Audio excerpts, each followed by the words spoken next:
We need to talk about the most expensive overused buzzword in the entire car community, forged. Go to any car meet and within 5 minutes, somebody is bragging about their fully forged built bottom end. They say forged like it's a magic spell, like it's like dropping $4,000 on a shiny metal chunks automatically makes their 4,000 pound street car fast. Post on any forum right now that you want to turbo a junkyard LS and the keyboard warriors will tell you stock pistons are made of glass. They'll swear that without forged H-beam rods, you're sending Uncle Rodney to the moon on your very first highway pull. So out of fear, you take a $500 junkyard block to a machine shop, right?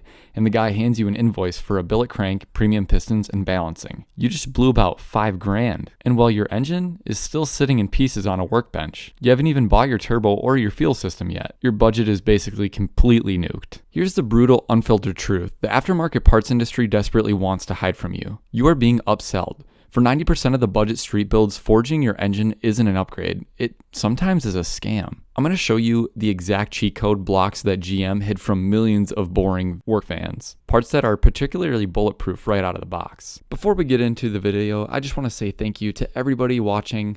We're growing very, very quick with this community, and I really appreciate everybody. If you want to drop a like and just keep on watching the video, that'd be great. We're going to hit 2K subs, it looks like, before the end of the year next year, so that's a win. All right, let's get into it. To understand why you might be being scammed, you first have to understand why engines actually blow up. The industry has brainwashed us into thinking horsepower breaks rods, and that's a lie. Horsepower does not bend rods. Torque spikes, detonation, and RPM bends rods. Let's say you have a stock 5.3, right? You throw on a big turbo on it and take it to a cheap tuner, or you try to wing it yourself. You command way too much timing at peak torque. The spark plug fires while the piston is still coming up, right? Two massive forces collide, and then boom, you just bent the rod. Then you go on the internet, post a picture of the carnage and say, man, these stock rods are garbage. No, man, the rods didn't fail because they were weak. They failed because the tune was garbage. If you put a $1,500 set of forged rods in the exact same engine with the exact same terrible tune,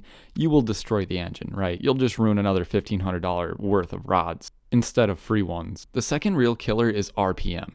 The force it takes to yank a piston down and shove it back up increases exponentially with engine speed. Spinning a heavy piston to 8,000 RPM puts mind-bending stress on the rods and the rod bolts. But think about this, if you're building a turbo street car with a stock casting cathedral port head, you do not need to spin past 6,500 RPM anyway. You make basically all the power in the mid-range, which is perfectly fine. So if you keep your RPMs reasonable and your tuner actually knows what a safe air-to-fuel ratio looks like, then what is the physical and actual limit of the junkyard parts? Well, hear me out. Enter the GM cheat code. So in the late 90s and early 2000s, GM gave us the Gen 3 LS engines.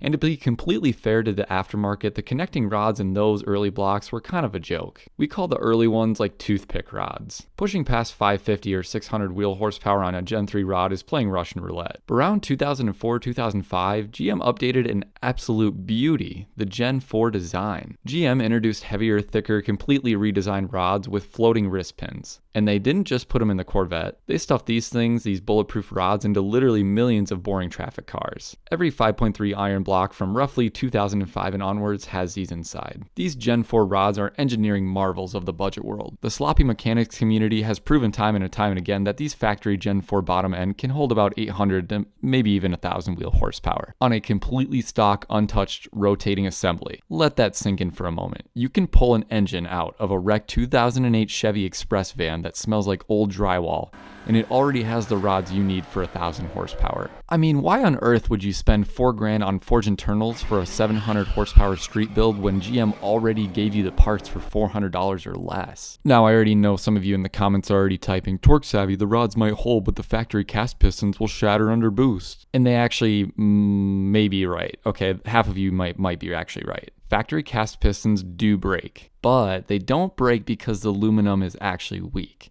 They break because of the tiny detail called a ring gap.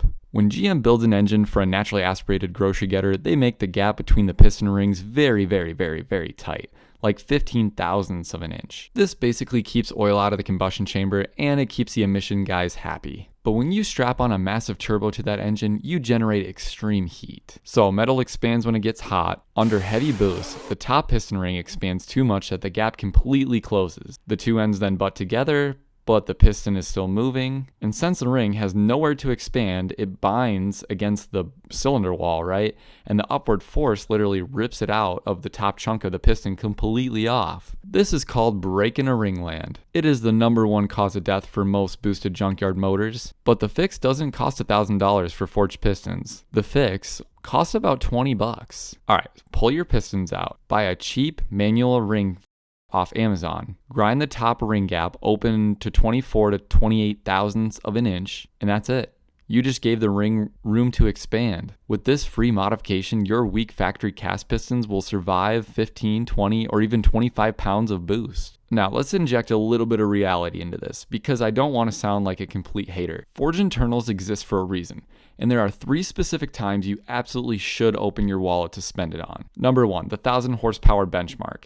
If your goal is true and it's like reliable, 1,200 horsepower drag car running 7 seconds every weekend, yes. A stock bottom end will eventually, it's gonna break, all right? You need a forged rotating assembly. Number 2, sustained RPM. If you're building a drift car in a road course car or a jet boat where your foot is pinned 6,500 RPM for minutes at a time, the thermal load will melt a cast piston. You need it forged in that application, right? And the last one, number 3, is weight. Forged parts can be manufactured significantly lighter than stock iron chunks. If you want an ultra responsive, naturally aspirated 8,000 RPM track weapon, lightweight forged stuff is mandatory. But let's be honest, 95% of us are probably not building a 7-second drag car every day. Probably just building a 5.3 C10. So let's do the final math. Forged rotating assembly, balancing and machine work, around $4,500. Junkyard Gen 4 5.3 block and a set of head gaskets and a $20 ring file, about $600. You just saved yourself nearly $4,000 maybe. That pays for the entire turbo kit, there you go. So stop letting the internet bully you into overbuilding your engine. Stop spending money on parts you don't need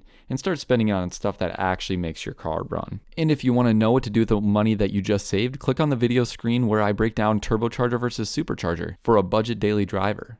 I'll see you guys in the next one on TorqueSavvy. Peace.